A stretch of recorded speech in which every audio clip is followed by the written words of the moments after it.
Hello students, welcome to the Hindu News Analysis by Baji IAS Academy.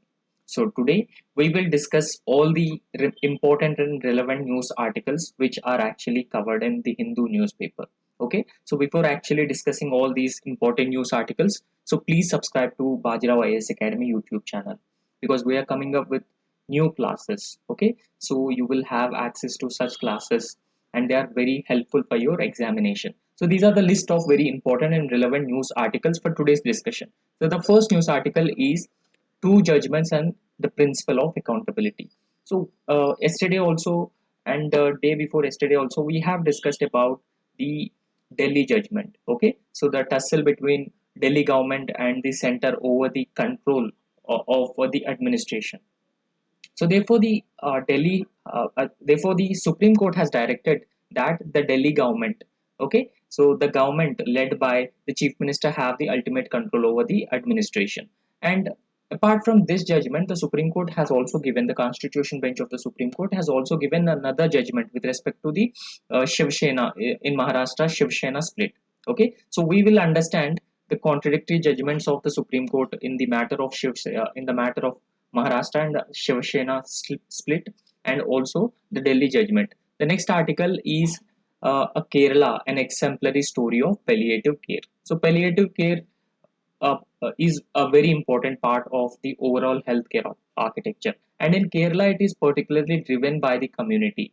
Okay, so the community healthcare infrastructure, the community healthcare, the community-driven healthcare solutions for varied problems. Okay, the next one is this is about the London interbank rate of. Okay, so this is an interbank interest rates when banks are at the international level lending for the short term. The LIBOR is usually used. Okay, London interbank rate.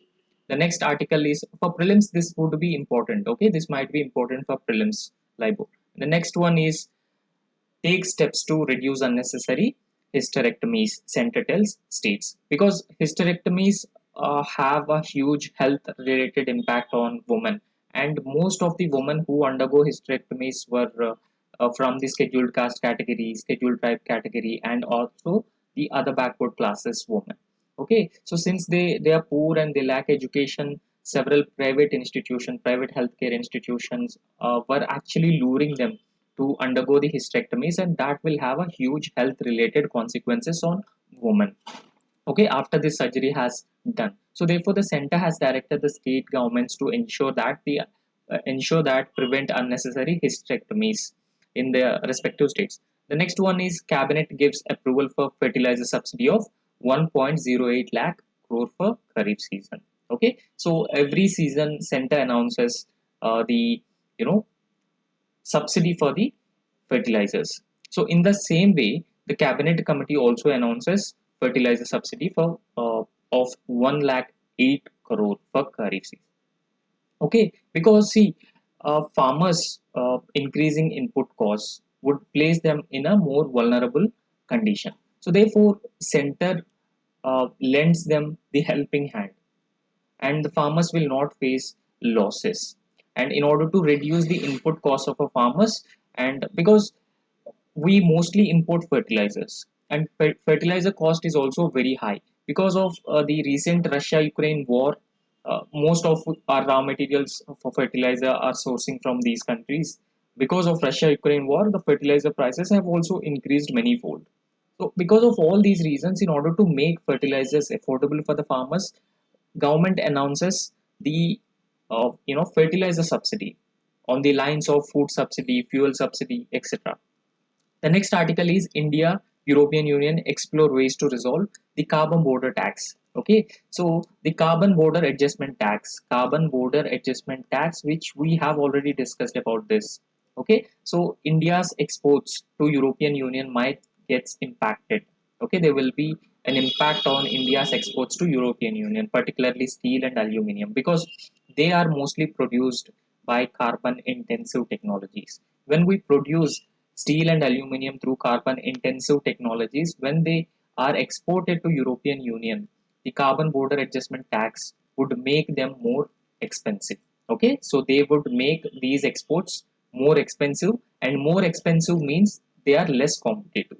Okay, so these are all the list of all important and relevant news articles. The first article is about the judgment. Okay, the Supreme Court judgment on the Delhi administration, or the tussle between the center and states over the control over the administration, whether it is about the functional you know control over the administration or any other sort of control. Now, recently the Constitution Bench of the Supreme Court of India, it has delivered two important judgments last week. Okay, so in this judgments, Delhi government, the first judgment, Supreme Court held that Delhi government headed by Chief Minister, but it is not headed by the Lieutenant Governor. Okay, so under Article 239 AA, Lieutenant Governor also have a significant powers, okay, with respect to the Union Territory of Delhi. But in recent judgment, the Constitution Bench of the Supreme Court held that Delhi government is headed by the Chief Minister, not the Lieutenant Governor. Lieutenant Governor is appointed by the central government or by the President. Okay, so now, since Delhi government is headed by the Chief Minister, so the control over civil services working in Delhi government is also lies with the Chief Minister and the Council of Ministers headed by the Chief Minister. And in the second case, Supreme Court held that this case particularly involves the formation of current government in Maharashtra. Okay, so this is the current government was formed after the split in the Shiv Sena party. Okay, so the Eknath Shinde government formed in Maharashtra in alliance with the BJP government, in alliance with the BJP political party after the split of the Eknath Shinde faction from the erstwhile Shiv Sena party. Okay, so these are the two judgments of the Supreme Court in last week. Okay, so however, the Maharashtra judgment is actually contradicting with the Delhi core principles which are actually applied in Delhi judgment or the Delhi case. Okay, now Delhi is actually a union territory with a legislature. We know we have several union territories like Ladakh, Lakshadweep, Andaman and Nicobar Islands, Puducherry, and Delhi as well. So, however, Puducherry and Delhi have the legislature along with the Jammu and Kashmir. Jammu and Kashmir is also a legislature, is also a union territory with a legislature. Now, Delhi is a union territory with a legislature, and the demarcation of powers have actually spelled in Article 239. Yeah, yeah. Okay, so the powers of the Delhi government have actually spelled in Article 239. Yeah, yeah. Now, the parliamentary democracy is exactly means that the government is accountable to the people. In a parliamentary democracy, government is accountable to the people. In this judgment, Supreme Court has also come up with a triple chain command. So, with respect to the Delhi government, with respect to the Delhi government and the judgment over the control of the administration, it has come up with a triple chain command. Okay, what this triple chain command is actually about. So, this triple chain command says that the civil services officers are accountable to the ministers or temporary executive. Okay, temporary executives are ministers. And secondly, ministers are accountable to the legislature. Okay, so first, civil services officers are accountable to the ministers, and ministers in turn accountable to the legislature. And finally, legislature is accountable to the electorate which they have chosen. Okay, so electorate have chosen the legislature. So therefore, ministers are responsible to the legislature, and legislature is accountable to the electorate. However, in Maharashtra judgment is actually contradicting the Delhi core principles which are actually applied in Delhi judgment. So in Maharashtra judgment, two factions. Okay, so we have discussed that there were two factions. One is the original Uddhav Thackeray faction, and the other faction is Eknath Shinde faction. The two factions of Shiv Sena had issued contradictory whips. Okay, so every political party can issue a whip. Okay, so what is a whip? Whip is a direction or an order issued by a political party to rest of its members. Okay, so the members of the legislature and the members of the political parties, but mostly it is issued by the political party to members in the legislature. Now, the Maharashtra speaker had recognized the whip of the one of the faction which claimed more members in legislative assembly as a representing party. Now, The symbol was also decided between the S12 faction and the new faction led by Eknath Shinde. Okay, symbol was given to uh, the Eknath Shinde faction of Shiv Sena because of majority. So in the same way, the Speaker of Maharashtra has also recognized the whip of the current Eknath Shinde government. Okay, so Speaker in the Legislative Assembly recognized the whip of the current party, which has majority and it also representing the party. However, so one of the questions considered by the court was to determine which faction had the right to appoint the leader and the whip of the legislature party. Okay, so the issue which is actually considered by the Supreme Court is, so which party has the power to appoint the leader in a house and appoint the whip, either the old Shiv Sena faction, old Shiv Sena party, or the new faction which is actually separated from the Shiv Sena. Okay, so the Supreme Court has considered these issues in this matter. Now, Supreme Court held that the 10th schedule makes a differentiation between the legislature party and the political party. Now, the current Eknath Shinde government, Eknath Shinde led Shiv Sena faction is a legislature party. According to Supreme Court, it is a legislature party, but it is not a political party. The political party or the power to appoint a whip or the leader is originally lies with the Shiv Sena party led by Uddhav Thackeray. Shiv Sena led by Uddhav Thackeray. Okay, so this is actually the distinction or the differentiation which has been made by the 10th schedule uh, about the legislature party and the political party. Now, the legislature party includes all MLAs, members of parliament belonging to the political party. Okay, so there is a political party, and within the political party, MLAs and MPs belonging to the that is a legislature party because they are part of the legislature. Since they are part of the legislature, they are called as a legislature party. However, it determined that the power to issue directions was with the political party. In political party, there may be members who are part of the legislature or may not be members. Okay, or may not be the legislatures. Okay, so not the legislature. So Supreme Court has directed that the power to issue directions was with the political party and not with the legislature party. Now, in this faction, so in this case, I please understand the Eknath Shinde faction is a legislature party because it has majority in the legislation. So it has majority in the legislature. On the other hand, the Uddhav Thackeray faction has is a political party. Okay, Uddhav Thackeray faction is a political party. So therefore, it has the power to appoint a leader or issue a whip. Okay, it has the power to issue a whip, not the party which has the majority. This is what the direction of the Supreme Court in this recent judgment. So therefore, the person in charge of a political party who may not be a member of legislature.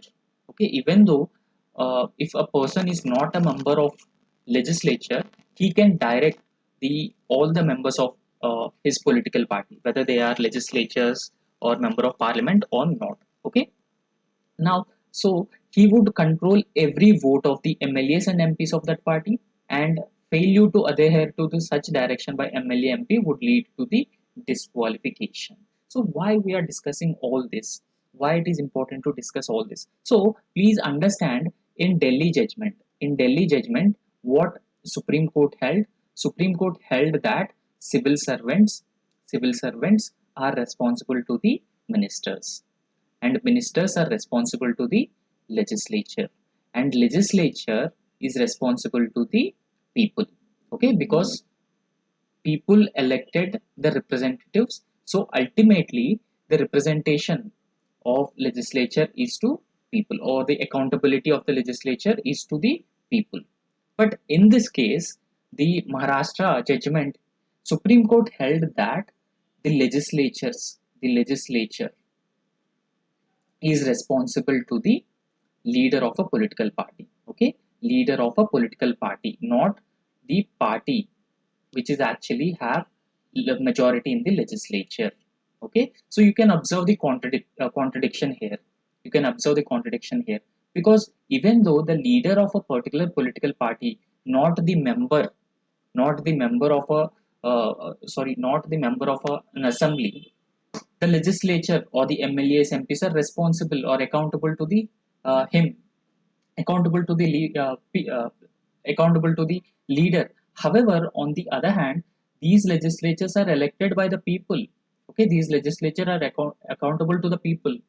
So therefore, the judgment says that they are accountable to the leader only, but not people. Okay, there is a contradiction between the Delhi judgment and the Maharashtra judgment. So this judgment further entrenches. This is the Maharashtra Shiv Sena faction judgment. Maharashtra judgment of the Supreme Court Constitution bench entrenches the power of the party leadership over the legislature. This will further increase the power of the party legislature, party leadership over the legislature. And apart from that, it will also reinforces the idea that MP and MLA is not accountable to the electorate. Okay, electorate is actually elected the MPs and MLAs, and this judgment will further reinforces that MP or MLA is not accountable to the electorate but only to the party that fielded them in election. Now, apart from this, the problem lies in very idea that the anti-defection law, which contradicts the democratic principle of accountability. How anti-defection law contradicts the democratic principle of accountability? Because anti-defection law, anti-defection law makes if a particular individual defect from a party on which he is elected, then the whip, or if he goes against the whip or the orders of a political party, then he will be disqualified. Okay, so in this case, people have no say in the disqualification of a legislature. Rather, the political party have the ultimate say over the legislature. So because of attracting the anti-defection provision, sometimes the legislature may not act in the best interest of the people. Okay, he may not act in the best interest of the people. He very often act in the interest of the political party. Okay, so narrow political interest or for the interests of the political party, and this has been undermining the democratic principle. Okay, democratic principle, especially the parliamentary democracy. So this has been implied here. The problem lies in the very idea that anti-defection law, it is actually contradicting with democratic principle of accountability of legislators to the voters. Anti-defection law makes the legislators are no longer responsible or accountable to the voters, but they are accountable to the political parties which actually fielded them in elections. So secondly, the anti-defection law is actually based on the assumption that any vote by an MP, MLA against or contradictory to the party direction or party whip is actually considered as the betrayal of the election mandate. Okay, however, the author has been saying that this is an incorrect interpretation of the representative democracy, because in a representative democracy and in a parliamentary form of government, the legislator have the legislature have the right to act independently in the best interest of the nation and in the interest of the people. Okay, so this has been limiting the choice or the opportunities or the options which are available to the legislature because of the anti-defection law. However, there is a need for relook of the anti-defection law. The constitutional design of the parliamentary democracy is actually envisages a chain of accountability. Okay, the chain of accountability which we already discussed. Okay, now the parliamentary democracy envisages a chain of accountability. Now, the accountability of the government to the legislature on a daily basis, and legislature have to justify their actions to the voters. Okay, this is together the chain of accountability that has been actually envisaged by the parliamentary democracy. However, in the year 1992, a five-judge bench of the Supreme Court is ruled that anti-defection law did not violate the basic principles of basic structure of the Constitution. Okay. However, there is a need for the re-examination of the anti-defection law. Okay. So, re-examination of the anti-defection law by a larger bench and make it more in line with the parliamentary democracy and also the constitutional principles. And when we have a robust parliamentary democracy and the representative form of government, the legislature should represent the voters, and the legislator should also be accountable to the voters. So, on the sidelines of this, we should also discuss the anti defection law. So, the anti defection law is contained in the 10th schedule. Okay, so this is very, very important. UPSC has also asked in previous year questions that, uh, you know, uh, which anti-defection law is placed under which schedule. Okay, so this is actually the 10th schedule of the Indian Constitution and was introduced by the 52nd Constitutional Amendment Act. Okay, so what are the conditions of disqualification? So what are the conditions, actual conditions of disqualification? So if a member of a house voluntarily gives up his membership after the election, okay, so if a particular for example, after elections takes place, and after elections, if a member of a particular party voluntarily gives up, he resigns a membership of a political party, then he attract the anti defection law and he will be disqualified. Okay, and even if a member votes and does not vote in accordance with the whip of the political party issued, he will also be disqualified under anti-defection law. The second category as members won't be disqualified in prior permission. Okay, in case members have taken the prior permission, will not be disqualified and is condoned by the, or it is accepted, agreed or approved by the party within 15 days from such voting or abstention. Okay, it should be approved by 15 days, within 15 days by the political party, and in that case it will not be it will not attract the anti defection law provisions. Second category is if an independent candidate, okay, if an independent member joins any other political party, he will also be disqualified from being a member. Okay, so please remember the criterion. First is about the elected member voluntarily giving up his membership, and secondly, he vote contradictory to or in opposition to the party whip. Secondly, it is talking about the independent candidates. So independent candidate joins any political party after the election, he will be disqualified. And the third category is if a nominated member joins a party six, 6 months after he or she becomes a member. Okay, so before 6 months of his election, okay, so he is elected, up to 6 months he can join any political party, but after 6 months he cannot join any political party. If he join any political party, he will attract disqualification under anti defection law. Now the power to disqualify the members lies with the decision to disqualify members is taken by the speaker of the house. And secondly, if a complaint is against the speaker, okay, if a complaint is filed, the disqualification complaint is actually filed against the speaker, then the member of the house elected by the house will decide. Okay, so the then member of the house elected by the house will decide the disqualification matters. Now there are certain exceptions were also given under the anti-defection law. So what are those exceptions? A member shall not be disqualified if his party merges with another party. Okay, so in case of a merger, for example, there are 100 uh, in a political party, there are 100 members. Okay, so for example, if more than 50 candidates join any other political party, so that is considered as a merger. Okay, that is actually considered as the merger. So in case of a merger, neither side, either the merged party or the split the remaining group will not attract anti defection provisions. Okay, so he and other members of the old party becomes members of the new party. Okay, so the members do not accept the merger and opt to function as a separate group, and they will not also attract the anti defection provisions. Secondly, the exception would come into force only if not less than two-third.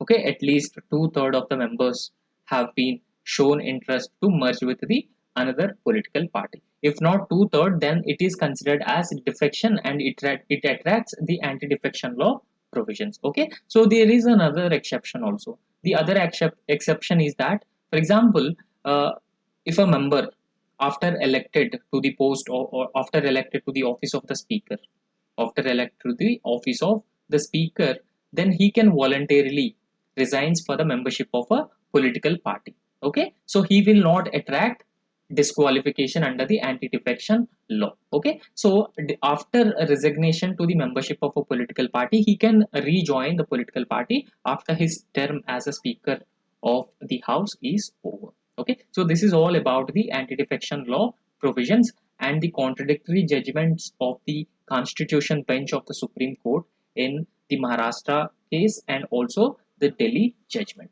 So the next article is Kerala is an exemplary story of palliative care. Now, what is a palliative care? Palliative care is a specialized approach to caring for people battling with life threatening illness. Okay, so this is not just about the medical interventions. Okay, this is not just about the medical interventions, but it includes the various other approaches. Okay, so for example, psychological support, social support, financial support, so all these aspects are included in the palliative care. Okay, so it has a range of benefits. It has a range of benefits. The benefits include the physical benefits. The physical benefits like relieve pain, manage symptoms, mitigate discomfort, and the psychological benefits include it provides emotional and mental support, fulfill goals and desires of individuals. Now, the spiritual benefits of palliative care includes empowerment, finding purpose, and closure. Now, it has a wide range of benefits, right? From physical benefits to psychological benefits and spiritual benefits. Now, what is a palliative care? Try and understand this again. This is a specialized approach to caring for people. So, for example, if an individual is battling with the a life-threatening disease like a cancer, okay, so if he is infected with the disease like a cancer, then a specialized approach would be given. Okay, so caring for people, and that includes focusing on relieving pain, managing symptoms, mitigate discomfort, etc. So all these aspects are included in the palliative care. Normally, palliative care is known for the community health interventions. Okay, this is actually the community led and collective health intervention program. Now, Kerala is one of these exemplary example at the global level about the palliative care, and in India as well. Now, please understand, the World Health Organization is actually considers the palliative care as an approach that improves the quality of life of patients and families. Okay, so this is actually the definition of palliative care, which is given by the World Health Organization, and it is an approach to improve the quality of life of patients and families they are confronting with the life threatening illnesses. The life threatening illnesses include cardiovascular diseases, cancer, chronic obstruction pulmonary diseases. Now, all these diseases will be treated under the palliative care. In 2018, there was a report from the Lancet Commission. So, Lancet Commission report reveals that the palliative care and pain relief refers to such conditions as serious health related suffering. Okay, so palliative care and pain relief includes serious health related suffering, and it requires a wide range of physical, social, spiritual, and emotional support along with the medical interventions. Okay, so we have discussed the palliative care not just includes the medical intervention, but it also includes a range of physical, social, spiritual, emotional support to the patient who is suffering with the life threatening diseases. However, there is some data about the palliative care. More than 80% of individuals who have been experiencing the serious health related problems are from middle income countries or from the low income countries, according to some data in the year 2015. Now, India is a middle income country, no doubt about that. And India, along with the middle income country, India is also experiencing the aging population. Okay, now with the growing non-communicable diseases, aging population, and a middle income country, how India is actually equipped to deal with this palliative care and severe life-threatening diseases, and how it could be a game changer, particularly for a country like India. Now, India struggles with approximately 4% of coverage. Okay, so as of now, India has only 4% of total patients are receiving the palliative care. Okay, so this data has been showing that India has been currently struggling to provide the palliative care for patients. Now, this 4% is also unevenly anchored across India's megacities, and it is not accessible equitably across all the regions of India. Now, in sharp contrast to the data which we see about India, in sharp contrast to the rest of India, Kerala's palliative care model is a global exemplar. Okay, so this is a global example of inclusive care infrastructure which is in the state of Kerala. Now, apart from this, Kerala was experimenting with community model. Now, community models are traditionally or generally successful where the people from all the communities together participate. Okay, so they find out solutions for a common problem, and when the community organized models they seek support, governments are ready to help such a community led or community driven models. Now Kerala was experimenting with community model. It is actually distinct from scale and scope from the hospital based approaches in the rest of the world. So we generally focus on the the modern medicine or the hospital based care, but community based model is completely different from the hospital based approaches which the rest of the world has been following. In fact, the palliative care has a huge potential of addressing several such life threatening diseases. Okay, because when an individual is actually infected with a particular disease, or if he has a life threatening disease, then uh, the social stigma or the psychological impact, stress, all these factors play a very key role. So therefore he requires the supportive care. He requires the supportive care, and the palliative care actually provides the supportive care along with huge psychological spiritual benefits to the patient, right? So as per the data in 2018, the Lancet report given the data. So according to the data from the Lancet report, Kerala has a network of over 841 hospitals, or Kerala has over 841 of India's total 908 palliative care centers.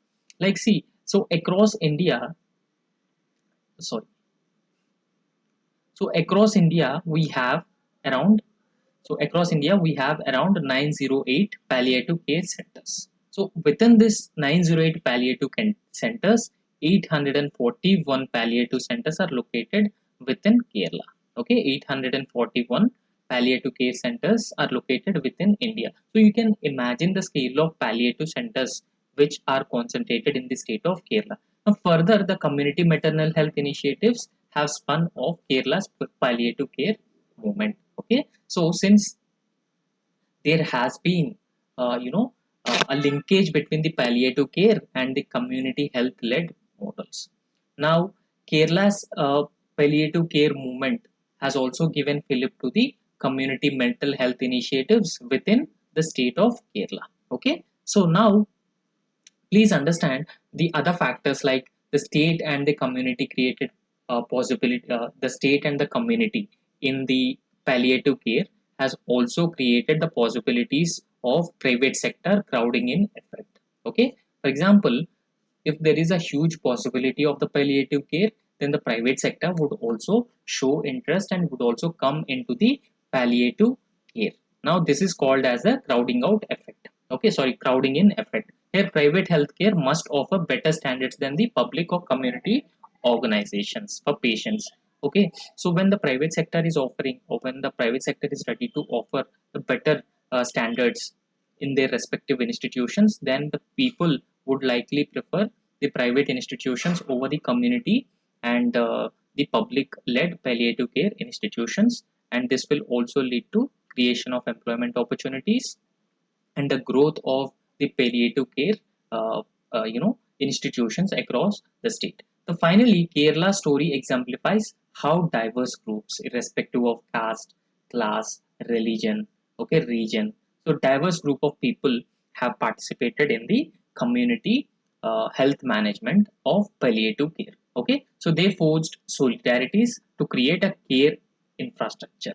Okay, so they forged common solidarities to create care infrastructure, and these community organizations have a strong reminders of how people organize across the differences. Okay, so despite several differences, people have organized, people have come together, and that has resulted in the successful implementation of the palliative care in the state of Kerala.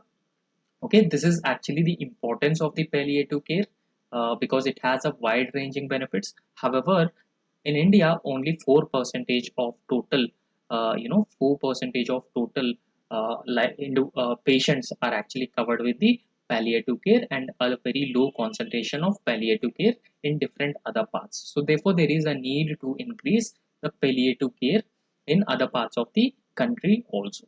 Okay, the next article is with respect to London interbank rate. Okay, so this is London interbank rate. See, this is not important for mains. This is only important for prelims examination. Okay, so in this case, we need to understand what is London interbank rate. Now, recently on May 12th, Reserve Bank of India stated that some banks and financial institutions were yet to facilitate an absolute transition away from the London interbank offered rate. Okay, so recently RBI issued guidelines to Indian banks and the financial institutions which are primarily regulated by the Reserve Bank of India. They are regulated by the Reserve Bank of India, that they should move away from the London interbank offered rate. Okay, so London interbank offered rate. Now, what is the London interbank offered rate? So this is actually the global benchmark of interest rate. For example, there is a repo rate and reverse repo rate. For example, Indian banks approaches the Reserve Bank of India. Under the liquidity adjustment facility, Reserve Bank provides loans to the commercial banks at the repo rate. Okay, at the repo rate. Okay, so however, at the international level, if the banks in different countries wanted to lend money or borrow money, that is actually decided by benchmark interest, which is set by the London interbank offering rate. So this is a global benchmark interest rate, and that actually combines the individual rates at each bank opine with many borrow from the each other. So it actually combines the individual rates at which banks opine they may borrow from each other at the London interbank market. Okay, so now in 2017, US Federal Reserve announced secured overnight financing rate. Okay, so this is a preferred alternative to London interbank offering rate. Okay, so this secured overnight financing is announced by US Federal Reserve in the year 2017, and it could be an alternative to London interbank offering rate. Now, what is LIBOR? What is London interbank offering rate? So Reserve Bank of India has issued an advisory to the banks and other RBI regulated entities. Okay, so recently Reserve Bank of India has issued advisory to the banks and other RBI regulated entities and asking them to take steps. So Reserve Bank of India has already asked them to take steps to move away from or make a or ensure complete transition away from the London interbank offer rate from the July 1st. Now, what is London interbank offering rate? So this is a benchmark interest rate. This is a benchmark interest rate at which the major global banks lend to one another. Okay, so this is actually a benchmark interest rate, and at this interest rate, the major global banks lend to one another. So this is one's bank, and this is lending bank, and this is borrowing bank. A lending bank borrows the loan to the borrowing bank, and the borrowing bank pays the interest at the LIBOR decided price. Okay, this is benchmark interest rate. International market, this is particularly for short-term loans. So it serves the short-term loans with maturities of overnight to 1 year. Okay, now how does the London interbank offer rate works? Now it is actually administered by the ICE benchmark administration. Okay, ICE benchmark administration, and it is regulated by UK's Financial Conduct Authority, and it is based on five currencies. The five currencies include US dollar, the euro, the British pound, the Japanese yen, Swiss franc. So these all five currencies actually include or actually govern the the benchmark interest rates decided by the London Interbank offering rate. Now, why LIBOR is being brought to an end? So the major reason for is that the credibility was damaged. The LIBOR's credibility was damaged by rate fixing scandals in 2012. The rate were alleged to be inaccurate or manipulated to project market strength. Okay, so the benchmark interest rates were manipulated to suit the market strength or to project market strength. Since it has a very low credibility or it has been losing the credibility, the RBI has asked Indian banks to move away from the LIBOR interest rates. Now, what are the alternatives with reference rates? Right. So one alternative we already discussed, that the secured overnight financing rate that was actually introduced by the US Federal Reserve in the 2017. So that could be an alternative to London Interbank offering rates. Okay, so there are other benchmark interest rates also. They are not very important. So what are the limitations of the alternative, that is secured overnight financing rate? So the limitations include it is based upon repurchase repo markets. Okay, so it is also susceptible to the market fluctuations. It is highly susceptible to the market fluctuations, and it is also based upon repurchase markets. And the brief summary of LIBOR has given here. So okay, so this is actually briefly discussed here. So London Interbank offering rate is a benchmark interest rate, and which is major global banks lend to one another. At this rate, major global banks lend to one another, and it is administered by Intercontinental Exchange, which is actually asks major global banks how much they would charge other banks for short-term loans. It is based on five currencies. The currencies include US dollar, the euro of European Union, British pound, Japanese yen, and Swiss franc. Now it also serves seven different maturities. They include overnight, spot, next 1 week. So this is not very important. So just remember what is the London Bank offering rate. Okay, what are the currencies which are part of the London Interbank offering rate? Why RBI has asked the Indian banks and the financial institutions to ensure transition away from the London Interbank offering rate.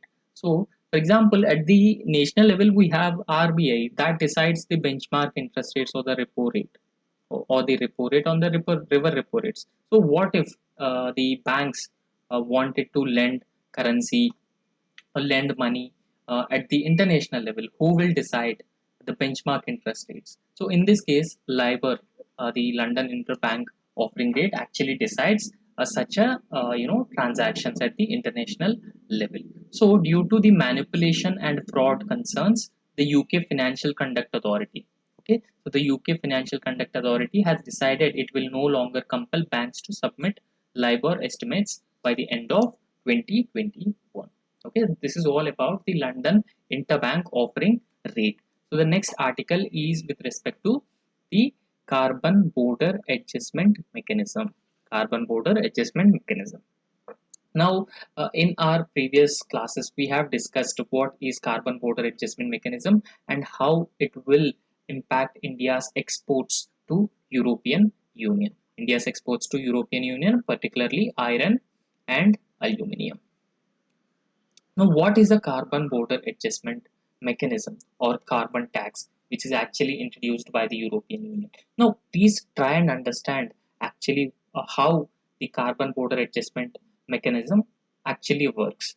Now, so in the European Union, there are few companies who produce variety of goods and services.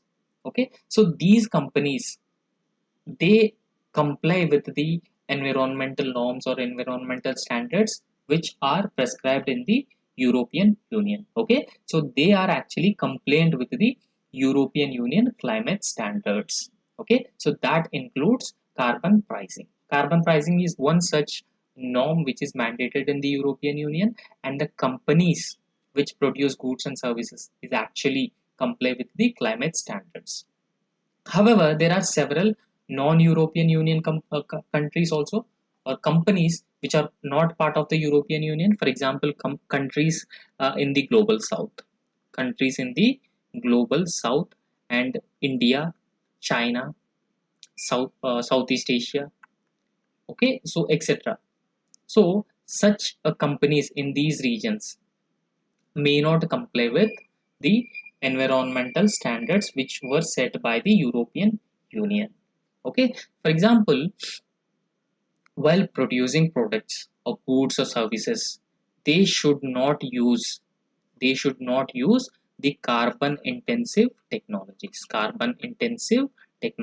because carbon intensive technologies are responsible for higher emissions. Carbon intensive technologies are responsible for higher emissions, and higher emissions in turn lead to global warming, global warming and then climate change. Okay, so under the Paris deal, COP21, under the Paris deal COP21, we have a target of limiting global temperatures to 1.5 degrees Celsius, or if possible 1.5 degrees Celsius, but maximum 2 degrees Celsius of pre-industrial level. So therefore, going ahead with the targets, European Union set such a hard, you know, uh, rules for the export or the import of products. Now, certain European companies, they are actually comply with the European Union norms, and companies which are actually not part of the European Union, so they may not be able to comply the norms which are set by the European Union. So if they comply with the norms, then they can easily export their products into European Union without any additional additional cost or additional carbon tax. But for this to happen, they need a transformation to renewable energy. Okay, transformation to renewable energy, and their technologies are mostly green technologies, and they contributing very less emissions. But these are developing countries, mostly these are developing countries, underdeveloped countries, a small island developing nations. They do not have adequate technology to transform into the renewable energy, and they do not have the adequate finances also. So this will be, you know uh, this will be a hurdle on the part of the developing countries and the least developing countries, and that include global south. So they may not be able to switch to the low carbon emission or low carbon intensity technologies. And if they don't switch over to the low carbon intensity technologies, they have to pay the carbon border tax. So if they produce a few goods and services, and they import these goods and services to the European Union, and they must pay the carbon border tax, because these products have also been directly or indirectly contributing for the high emissions, okay, excessive emissions. And this is a measure of the European Union to promote the green technologies. Okay, promote green technologies. But their European Union is responsible. European Union and several developed Western countries are responsible for the climate change. Responsible for the climate change. Now, imposing such a tax on other countries, non-EU country, European Union countries also, it has been forcing other countries to follow the climate climate goals, forcing other countries to follow the climate goals which are not actually responsible for the climate change or global warming. Now, when products enter the European Union markets, they have to pay carbon border tax. The carbon border tax is actually the carbon content of a product plus into the carbon price. Now, this is all about the carbon border adjustment mechanism. Now, understand what this article is all about. India and European Union are working to resolve both India and European Union. Now, the carbon border adjustment mechanism will have a huge impact on India's exports to European Union. India's exports to European Union, particularly iron and aluminium. Iron and aluminium. So therefore, India is working with the European Union. India is working with European Union to resolve the looming hurdle in their trade relationship. And European Union carbon border adjustment mechanism, and the two sides have been discussing to resolve the hurdles which will be posed by the carbon border adjustment mechanism. The European Union is India's the second largest trading partner as well as second largest export market for India. So therefore, European Union and European Union markets are very important for India, because when we are able to export more goods into any foreign country, we will be able to create more and more employment. Okay, so employment opportunities will be created, facilitation of investment is a possibility, and that also fuel the economic growth in a country. And economic growth would attract more and more the foreign direct investment and technology to a country like India. So therefore, trade exports are very important, and in this respect we need to protect our interests. Okay, so European Union describes the carbon border adjustment mechanism is actually a landmark tool, and this tool will replace this tool will place a fair price on carbon emitted during the production of goods. Okay, so while producing goods, certain amount of carbon is being emitted into the atmosphere. The carbon border adjustment mechanism aims to set a fair price on the carbon which is actually emitted during the production process of goods. And this has been entering the European Union, and this mechanism to encourage cleaner industrial production outside the European Union. So there are 6 to 7 commodities on which European Union has proposed the carbon taxes which are exported to European Union by India. However, the most likely or the highest impact will be on steel and aluminum. Okay, highest impact will be on steel and aluminum. Now understand what is carbon border adjustment mechanism. Now we also discussed the carbon border adjustment mechanism previously. Now we try and understand this in a more comprehensive manner. European Union Parliament is adopted a resolution, and this resolution will implement the resolution is to implement the carbon border adjustment mechanism. Carbon border adjustment mechanism. So fit for 55. So what is a fit for 55? Is carbon border adjustment mechanism is actually part of the fit for 55. Fit for 55, and this is a new European Union law, and this law aims to reduce greenhouse gas emissions by 55 percentage by 2030.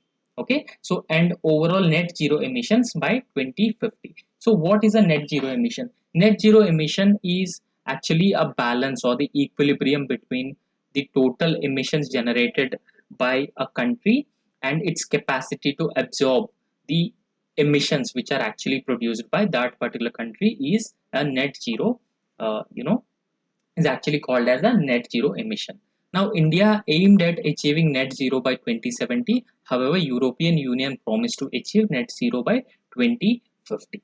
Okay, so despite the common but differentiated responsibilities, India has been acting responsibly to transform itself into a net zero economy at a faster pace. So, for example, India has framed a national hydrogen mission or the national hydrogen policy, and we have a biofuel policy, and we also mixing ethanol with petroleum and diesel. We also have a target of blending ethanol with petrol 20 percentage and 10 percentage, etc.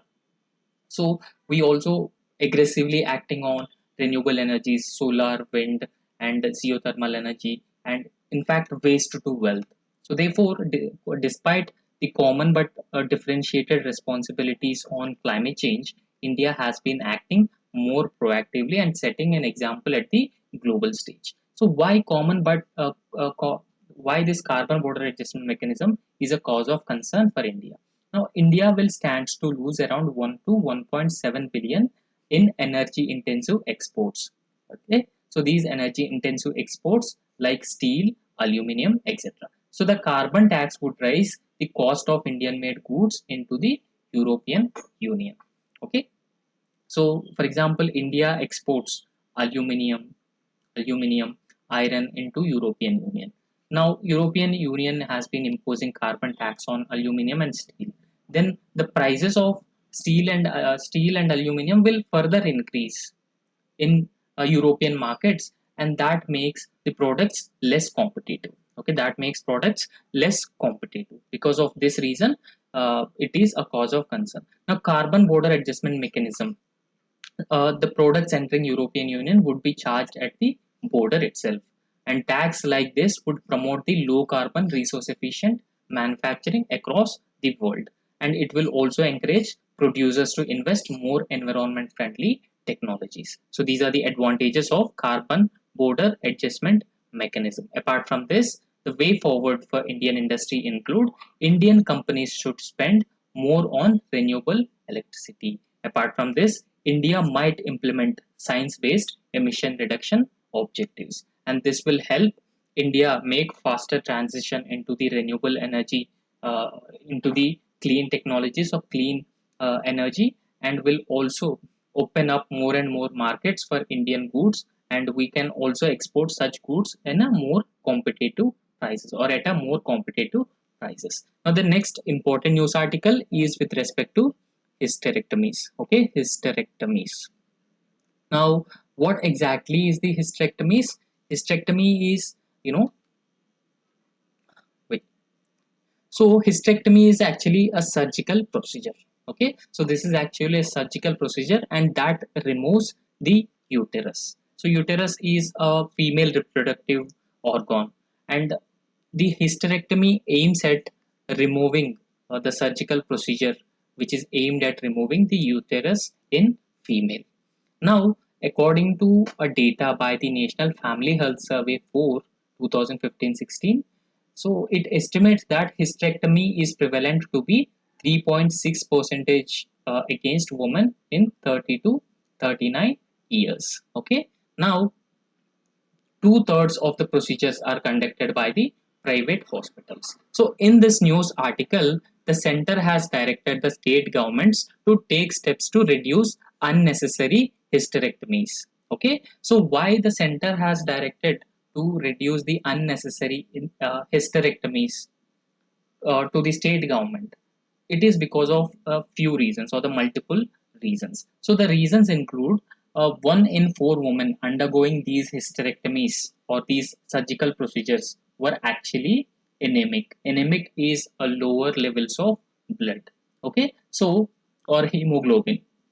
So on the day of surgery, which was associated with, for example, hysterectomy is conducted to a woman who is actually suffering with anemia, then that will lead to the risk of death, post operative complications, and she will return to the hospitals, and that will also further increase the hospital expenses on the part of the woman. Now, please also understand, in India, most of the hysterectomies are being uh, done by the private hospitals to women from scheduled caste, scheduled tribes, and other backward classes. So there are a wide variety of data which has been suggesting that women from scheduled caste, scheduled tribes, and adolescent girl childs have been suffering with high levels of anemia. Okay, high levels of anemia. So therefore, if a woman who is actually suffering with anemia and the hysterectomy surgery is conducted to such a woman, and that may very often lead to the risk of death, post-operative complications, and return to the hospitals. Okay, so it will also have a more risk of blood transfusion. Okay, so nearly half of a women undergoing these procedures were not tested for anemia. Okay, so they are not actually tested for anemia. So in this 60 days interval period, so when they are not tested for anemia, if they have the anemia and they undergo hysterectomy, and they will have a serious health implications. So therefore, because of this reason, the center has directed the state governments to control or to reduce the unnecessary hysterectomies. And in India, studies have consistently found the rising hysterectomy rates among young women. Uh, Now, try and understand this news article. Okay, so what this news article is all about? Now, poor, less educated women, particularly from rural areas, they continue to be at higher risk of undergoing unnecessary or often unjustified hysterectomies. Okay, now states and union territories were instructed to implement health guidelines, okay, that were actually formulated by the center to monitor unnecessary hysterectomies. So this is actually the direction given by the Supreme Court. Okay, Supreme Court to the state governments to implement the directions, or the orders or the guidelines formulated by the center, uh, to be implemented or to be followed by the state governments. For example, there are few states like Bihar, Chhattisgarh, and Rajasthan. So they are unnecessary hysterectomies being conducted by the private hospitals under the Rashtriya Swasthya Bima Yojana. Okay, so apart from the private medical institutions, the government organizations or the government medical institutions were also conducting the unnecessary hysterectomies. So why the private medical institutions were conducting hysterectomies is because of, the reason is they are misusing the procedure only to claim expenses under various government programs. Now, various government programs announces expenses. For example, a particular aspect is covered under the government benefit or the government scheme. Then, if that individual undergoes a surgery, after the surgery, the private hospital can claim the expenses from the government under the particular scheme. So, as part of this, the private medical institutions doing hysterectomy to the poor, uneducated, and scheduled caste, scheduled tribe women, and they have been claiming expenses under various health insurance schemes offered by the government, because these most of the hysterectomy surgeries were conducted to the scheduled caste, scheduled tribe, and other backward class women. So they do not have adequate knowledge about these hysterectomy or the post complications. However, the private medical institutions or the healthcare institutions have information, but they are misusing this procedure. And apart from this, they are also advised to undertake the compulsory audits. The state governments must undertake the compulsory audits, and these audits have details of hysterectomies and as already being done for maternal mortality. So, for the maternal mortality in all healthcare institutions, there is also a provision of compulsory audit. So, what is the reason for the maternal mortality? And the what is the data related to the maternal mortality, and there is a compulsory audit for that. In the same way, for hysterectomies also there should be a compulsory audit so that this will not be misused. However, the Supreme Court held that the right to health is an intrinsic element of right to life under Article 21 of the Constitution. Now, Article 21 constitutes a wide variety of other rights also.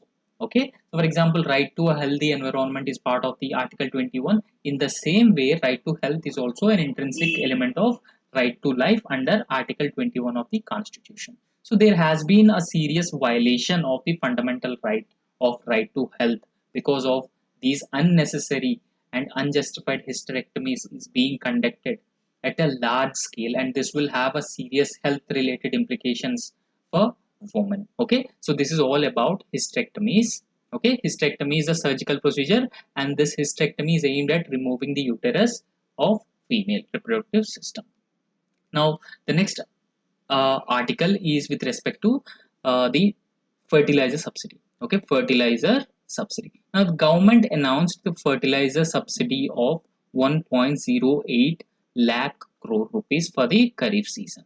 Okay, so we know that we have a we have cropping seasons. So they are Kharif season, Rabi season, and Zaid season. Okay, so they are the cropping season, major cropping seasons in India.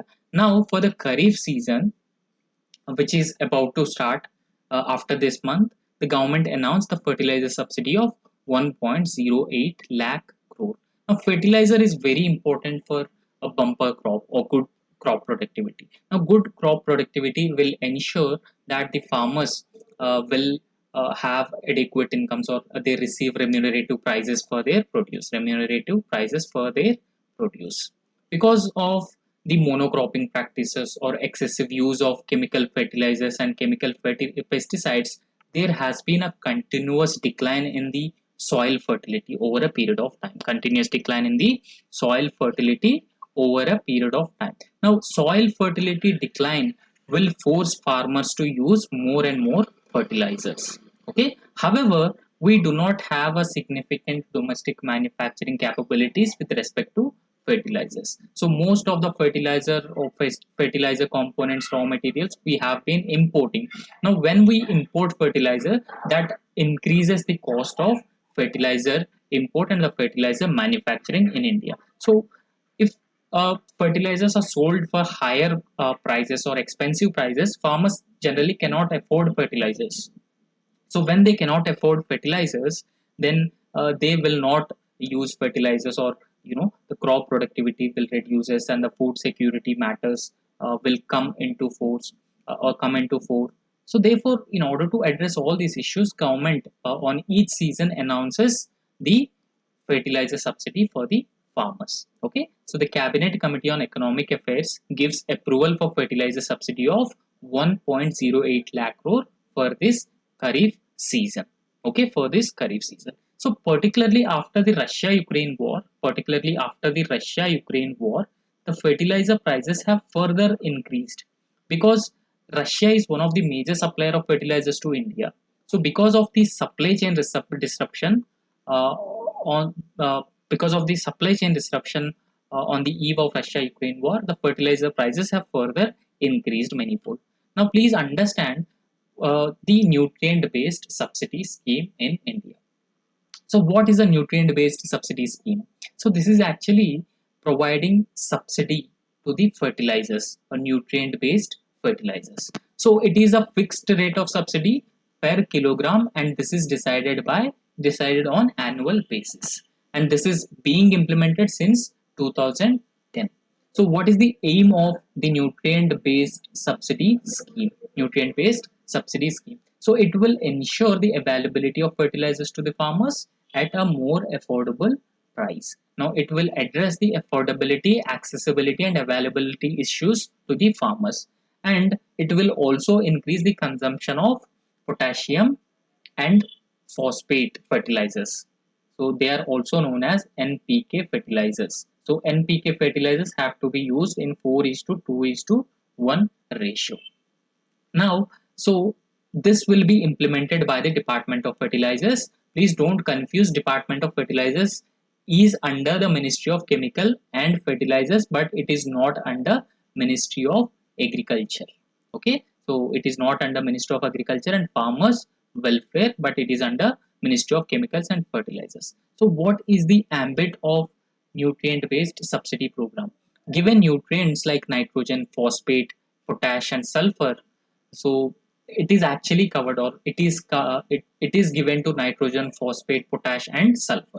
For phosphatic and potassic fertilizers, it will also be covered. So it doesn't include urea based fertilizers. So nutrient based subsidy program does not include urea based fertilizers. So nutrient based subsidy is available to imported complex fertilizers except ammonium sulfates. Okay, so nutrients include nitrogen, phosphate, potassium.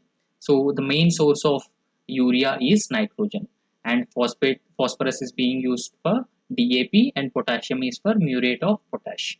Now fertilizers in India. There are three basic fertilizers in India. One is urea, potassium, diammonium phosphate and muriate of potash. So these are the three basic fertilizers which are excessively or heavily used in India. Now one such fertilizer is urea, and it is the most produced and consumed, imported and physically regulated fertilizer of all. Now urea is a subsidized only for agricultural uses. So for any other uses, urea will not be subsidized. Okay, so in this context, we'll try and understand the one nation and one fertilizer program. One fertilizer program. This is introduced by the Union government. Now it sells fertilizers under a single brand name. Single brand name is Bharat. Now the Bharat Urea, Bharat DAP, Bharat Muriate of Potash and Bharat NPK, irrespective of company that produces manufacturers. So the names of all the fertilizers include Bharat Urea, Bharat DAP, Bharat MOP and Bharat NPK. So irrespective of company that manufacture these fertilizers. Now it is part of Pradhan Mantri Bharatiya Janurvarak Pariyojana program. Okay, so this is part of this program PMBJP, Pradhan Mantri Bharatiya Janurvarak Pariyojana. Now please also understand the benefits of one nation, one fertilizer scheme. Now one nation, one fertilizer scheme is mainly aimed at empowering farmers for Atmanirbhar Krishi or self-reliant agriculture. Okay, Atmanirbhar Krishi is self-reliant agriculture. So apart from this self-reliant agriculture, see the other benefits of one nation one fertilizer scheme is it standardizes the fertilizer brands. Okay, all the fertilizer brands will come under the name of Bharat irrespective of the manufacturer of fertilizers. So across the nation, irrespective of company that actually manufacture these fertilizers. So apart from that, it will also reduce the crisscross movement of fertilizers and high freight subsidy. For example, there is a fertilizer manufacturing company in the state of Tamil Nadu. Okay, so for example, this very same company wanted to, you know, uh, wanted to transport the fertilizers to the other state like a Himachal Pradesh or Uttarakhand. So they will incur a huge transportation cost. So on the other hand, one nation, one fertilizer, what happens is that the nearby fertilizer producing company will transport these fertilizers to the state of Himachal Pradesh and Uttarakhand. And on the other hand, so this will be managed. Okay, this will be managed comprehensively. It will reduce the crisscross movement of fertilizer, and high freight subsidy will also be reduced. So there will be no need for giving high freight subsidy to these industries. Now these are all important and relevant news articles for today's discussion. Okay, so thank you.